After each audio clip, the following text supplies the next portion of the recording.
Good afternoon, good evening, good morning, wherever you are in the world as you are watching this. Thanks for checking it out, first of all. Oh, I've got some bird friends around here today. I just had a crow that that was just going away. And I thought, oh, well, it'll be an interesting video. Now I've got a woodpecker. So anyway, I'm surrounded by wildlife at the moment, out in my garden. Just want to say thank you to everyone that came to our solstice meditation that we hosted last week. Oh, it was an amazing time with an amazing group of people. And we can't wait to do it again. And we are going to do a Lionsgate portal activation in August. I believe we're going to do it on August the 8th, actually, which is a Tuesday. So if you're interested in joining that one, drop a comment below and I will make sure that you get an invite so that you can join us. We don't have all the details yet, but that's okay. Lots of time.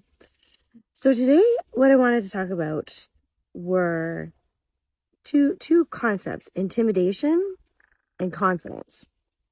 And this woodpecker here has a lot of confidence that I'm not going to be annoyed.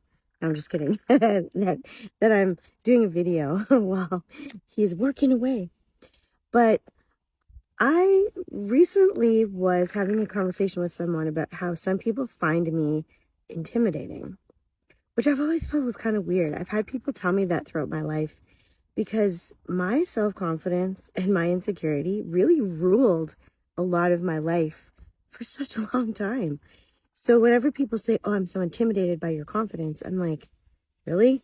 Because I didn't feel all that confident. I mean, in my early 20s and, into my 30s, it was, I really didn't feel that confident. I felt like I was just winging it most of the time, right?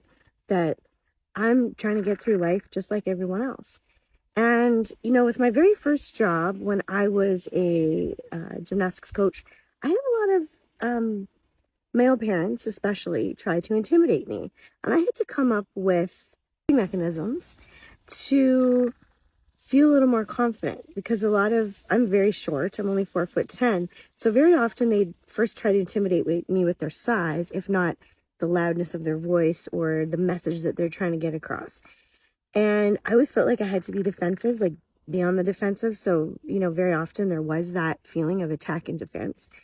And because I knew that I could do the job, but I just lacked the confidence to be able to deal with people, I think, more than anything. And to instill that confidence in other people that I could do the job.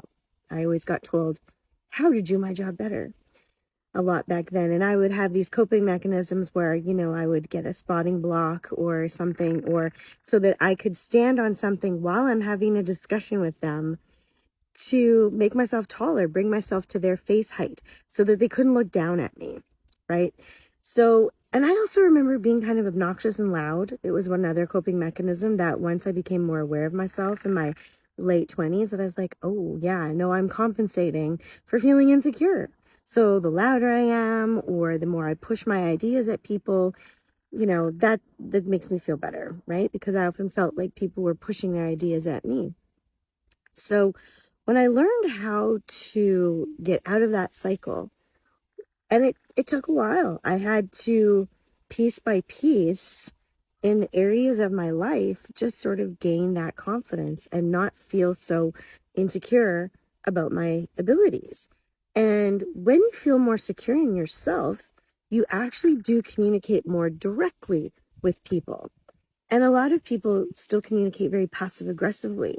Instead of asking for what they want, they feel like it's seen as like, oh, I'm being too aggressive. And so that's another reason that people can feel intimidated by me sometimes, because I'm very direct. And it came to my attention recently, I was having interaction with another light worker and basically just sharing my experience because they posted about a particular topic. So I shared my experience. And what I got back in the comments was, well, this is how I do it, and this is how it is. And there wasn't any room for discussion. And I'm finding that a lot lately, that people don't want to make room for discussion. It's either like, well, I'm right and you're wrong. And especially if you call yourself a light worker, you have to watch that you're not promoting polarity or the concept of duality with people, because there are billions of people on the planet. And if you think that someone else is delusional, okay, but that's your perspective, because that delusion is their reality. And until we really start to talk about the information that people get and that people do things slightly differently, we're still going to have this divide, because it isn't just black and white, because black and white is duality, right? So I've worked really hard to feel confident in my abilities. I've worked really hard at feeling confident. And when I directly communicate something, it's not a matter of that I'm right and someone else is wrong. I'm just sharing my perspective. And I want everyone to know that, because I like having discussions. Whenever I even receive or download information, I'm always talking to other light workers that I trust and saying, okay, this is a piece of information that I received. This is how I do something. What is your take on it? How does that resonate with you? How does that feel? Because when you can come to a consensus, and more people can come to a consensus about what things are, and that there's not only one way to do something, we can help more people.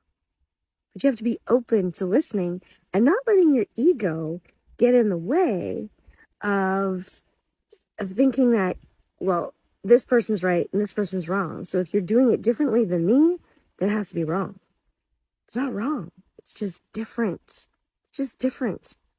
And so I tend to think of, like, if I ever feel intimidated by someone, that is a me problem. Because if someone intimidates me, it's either one of two things. I mean, they could be trying to intimidate me physically or to scare me somehow. And okay, yeah, that's legitimate. However, if I feel intimidated by someone else's knowledge, that that's a me lacking. I am feeling lacking in some way because I don't have that knowledge. But I love knowing what other people know. I love studying with quantum biologists. I love studying with frequency people, other scientists, because they have information. They have pieces of information that I don't have. So then I can take those pieces of information and make an even bigger puzzle for myself. And that's really when I work with people, is that I want people to bring me your puzzle pieces. And then maybe I have some puzzle pieces that you can use. And we can make a bigger piece for yourself so that you can feel more confident in yourself and your abilities. Because that's what I'm about. I don't want people to feel intimidated by me. I want them to feel that I want to help them find those missing pieces. Pieces that might be missing for them. And maybe I don't have them, but I can help them find someone else that does. Because the more pieces that you have, you can create a bigger puzzle, a bigger perspective for yourself, and you can feel more confident in your own abilities.